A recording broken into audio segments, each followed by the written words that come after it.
So thank you for joining me today. We're going to be making apple crisp. This is one of my fall favorites. It's very easy to make with some simple staple ingredients. Within less than, I'm going to say an hour, a little bit of time to prep, a little bit of time to cook, you can have a delicious dessert ready to go. So let's get started. I'm going to go over the ingredients right quick, starting off with our spices. Got the ground nutmeg, some cinnamon. The star of the show are the apples. I'm using Granny Smith apples because they have a nice tart taste, so it kind of meshes well with the sweetness from the apple crisp. So I like to use the Granny Smith apples. Some old-fashioned Quaker oats, but you can use instant or quick cooking oats as well.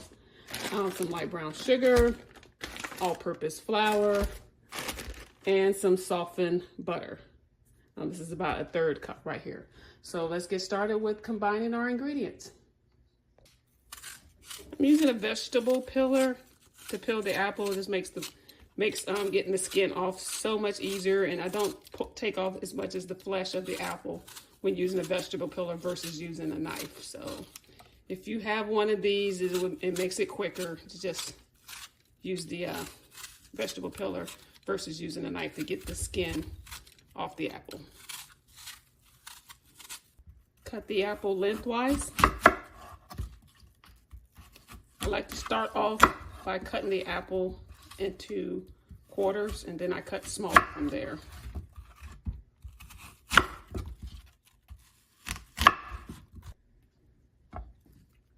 Just going to remove the parts of the apple that I don't want into this apple crisp. Obviously, I don't want the middle portion, so I'm just going to take that out.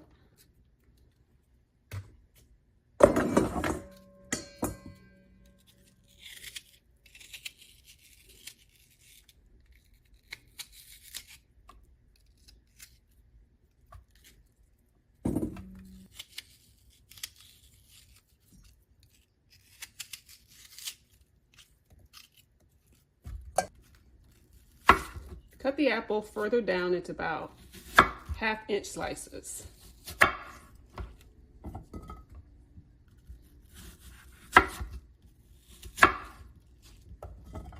Some are a little smaller than others. That's okay. Preheat your oven to 375. I'm cooking my apple crisp in this cast iron skillet. I just really enjoy baking using cast iron.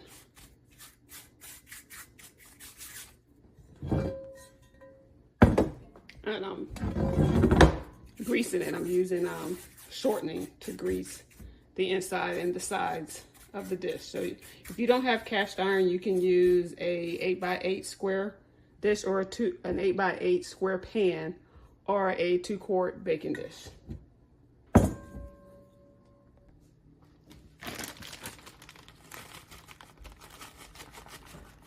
We're now going to mix the topping ingredients, starting with the brown sugar.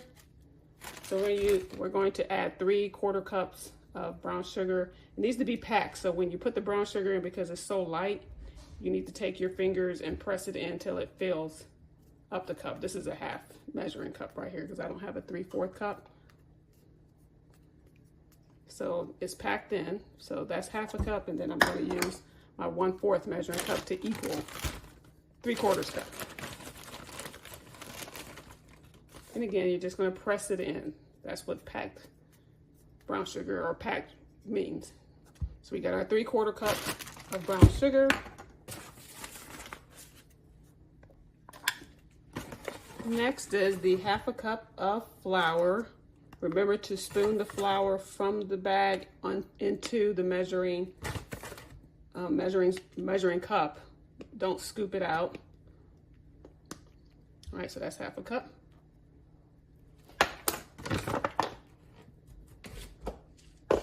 Now my 1/2 cup of oats.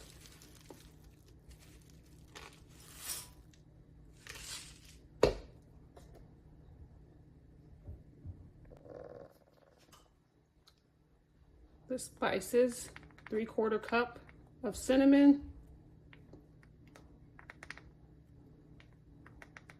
3/4 cup, I'm sorry, 3/4 teaspoon of cinnamon.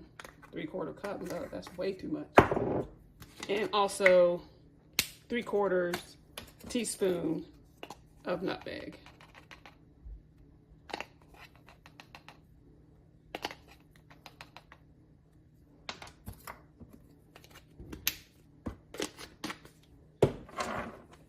And 1/3 cup of softened butter. I like to use salted butter pretty much in all my bacon dishes because I just like that it has salt already in it.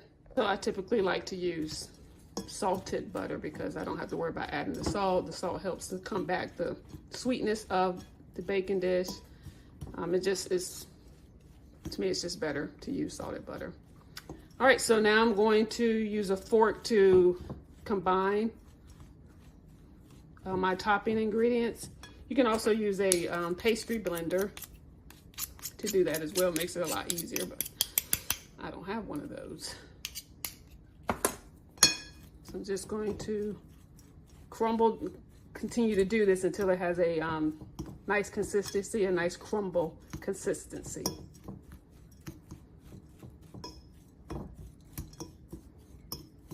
Okay, so you can see that the topping has a nice, good, I would say a good crumble. Don't really know how to specifically describe it, but everything's been combined and it's ready to spread on top of the apples. So I'm just gonna layer the apples into my dish. Just kind of lay them flat.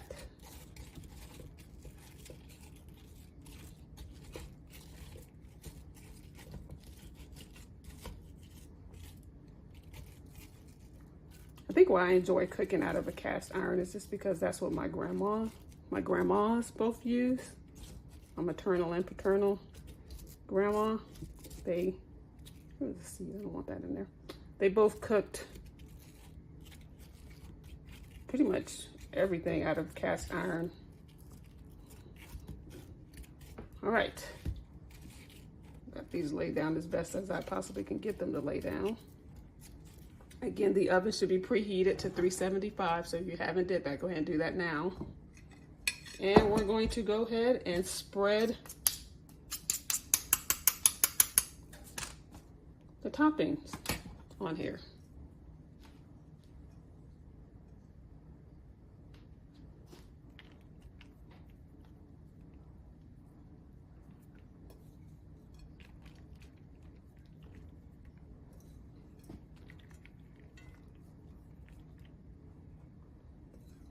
My grandma, neither one of them really made apple pie. That wasn't really their thing. They made pies, for sure. Especially my maternal grandma. She was known for her sweet potato pies and it's like an egg custard pie and her buttermilk pie. They were absolutely delicious, but she didn't make apple pies or anything like that. She was more into making something like this right here, like an apple crumb bake. And she would allow us to eat it for breakfast. I don't know why she did that. It was weird, but she would let us eat this for breakfast. Now, we couldn't have any cake or couldn't have any sweet potato pie or anything, but she would allow us to eat this. Okay.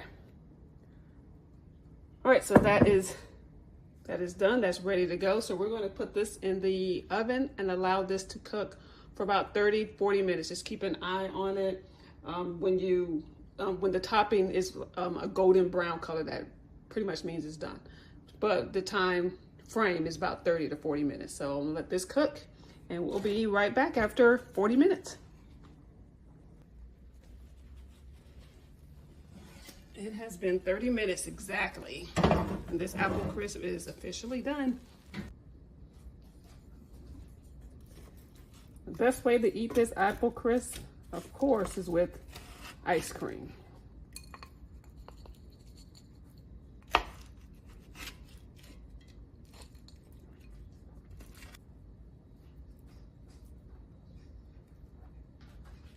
There. And when the apple crisp is slightly warm, the ice cream will melt on top of it.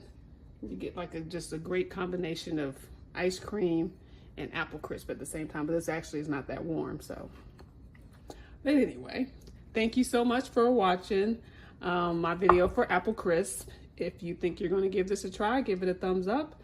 For more content like this, please subscribe, and thank you so much for watching.